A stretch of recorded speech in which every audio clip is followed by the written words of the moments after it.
কিস্তির টাকা না পাওয়ায় জোর করে গ্রাহকের গরু নিয়ে যাওয়ার অভিযোগ উঠেছে একটি এনজিওর কয়েকজন কর্মীর বিরুদ্ধে।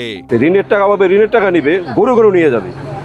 হ্যাঁ, গরুটা আমাদের পালিত গরু। ভুক্তভোগীর স্বজনদের দাবি, ঋণ নেয়ার পর থেকে নিয়মিত কিস্তি পরিশোধ করে আসছিলেন তারা। তবে গত 30 জুলাই হঠাৎ করেই কয়েকজন মাঠকর্মী তাদের বাড়ি থেকে জোর করে একটি গরু নিয়ে যায়। আমাদের লোন নেওয়া ছিল, আমরা স্বাভাবিকভাবে প্রতি মাসে যেটা কিস্তি আমরা দিচ্ছিলামই, আর এটা তো সময় আসছিল আমরা দিতামই, তার কারণে ওরা গরুটা নিয়ে গেছে। আমরা বলছি গরু আপনি নিয়েন না, আপনি টাকা নেবেন, আমরা যেভাবে লোনের প্রক্রিয়া হবে সেভাবে আমরা লোন শোধ দিব, কিন্তু আপনার গরু নিয়ে যাচ্ছে, এই যে অনেক ধস্তাধস্তি হয়। তারপরে ওনারা জোর করে গরুটা নিয়ে যায়। আমরা রোডে অনেক লোকজন বাধা করি, কিন্তু ওনারা করে না, কোনো ধন্যবাদ করে আমাদের কথা কোনো শুনেই নি ওনারা বেশ কয়েকদিন ছিল, 5-7 দিন ছিল। চাঞ্চল্যকর এই ঘটনাটি ঘটেছে ঠাকুরগাঁওয়ের পৌর শহরের রোড এলাকায়। ঋণ গ্রাহক ওই এলাকার বাসিন্দা ও ঔষধ ব্যবসায়ী সুমন চন্দ্র রায় জানান, একই সঙ্গে ঋণের পুরো টাকা এককালীন পরিশোধের জন্য চাপ সৃষ্টি করা হয়। তাৎক্ষণিকভাবে টাকা পরিশোধ করতে না পারায় গরুটি নিয়ে যাওয়া হয়েছে বলে অভিযোগ করেন তিনি। 1,50,000 টাকা লোন নিছি, ওখানে যাদের সার্ভিস ছিল 22,204, তো টোটাল 1,72,000 টাকা ওনাদের স্বাভাবিক নিয়মের অনুসারে 18 কিস্তি পরিশোধ হওয়ার কথা। আমি 11টা কিস্তি দিছি, আরও 7টা কিস্তি স্বাভাবিকভাবে আমি পাই, তো ওনারা একসাথে বাকিটা পরিশোধ চাচ্ছে।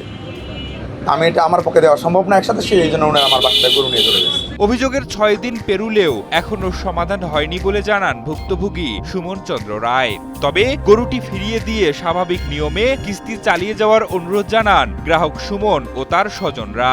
ওনারা আমার সাথে কোনো রকম যোগাযোগ করেন, আমি যেটা চাচ্ছি যেন ওনারা আমাকে স্বাভাবিক নিয়মে কিস্তি চালানোর সুযোগ দেয়, আর আমাকে যেন গরুটা আমাকে ফেরত দেয়। আমরা চাচ্ছি যে গরুটা আমাদের দিয়ে দেওক, আমরা স্বাভাবিকভাবে কিস্তি চালাবো। শুকায় গেছে, খাওয়াচ্ছে কিনা এটা নিয়ে আমাদের প্রচুর চিন্তা হচ্ছে, তার কারণে আমরা অতি শীঘ্রই যাচ্ছি যে আমাদের গরুটা যেন আমাদের দিয়ে দেয়। তবে মোবাইল ফোনে ওই এনজিওর এরিয়া ম্যানেজার মিতালি জানান, ওই গ্রাহক অন্যত্র চলে যাওয়ার প্রস্তুতি নিচ্ছিলেন। এমন তথ্যের ভিত্তিতেই গরুটি অফিসে এনে রাখা হয়েছে। আনুষ্ঠানিক কোনো লিখিত বক্তব্য পাওয়া যায়নি। ওইটা ওখানে একটা আমাদের যে সিদ্ধ অফিসার উনি জানতে পারে, উনি মাস ক্লোজিং এ টাকা ঢুকেছিল, তো